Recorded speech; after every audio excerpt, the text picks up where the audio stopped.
সেনাবাহিনীকে বিতর্কিত করা হচ্ছে। এটার পেছনে কোনো মহৎ উদ্দেশ্য থাকতে পারে না।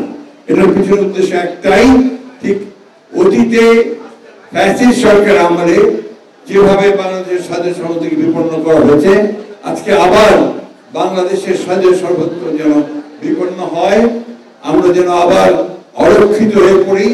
আমাদের সেই দেশপ্রেমিক সেনাবাহিনী যারা দেশের প্রতিটি গুরুত্বপূর্ণ মুহূর্তে জাতির পাশে এসে দাঁড়িয়েছে, তাদেরকে আজকে আবার বিতর্কিত করার একটা হীন প্রচেষ্টা শুরু হয়েছে।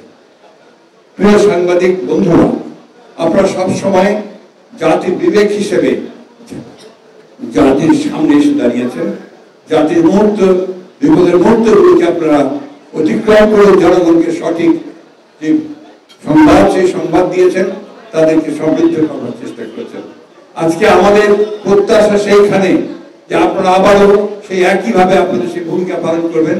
বিশেষ করে মিডিয়া সেলের কাছে আমাদের যে প্রত্যাশা, সেই প্রত্যাশা হচ্ছে যে সমস্ত রং ন্যারেটিভস বিএনপির বিরুদ্ধে এখনো প্রচারিত হচ্ছে, ডিসইনফরমেশন প্রচারিত হচ্ছে, তার বিরুদ্ধে আপনারা আপনাদের দায়িত্বগুলো পালন করবেন।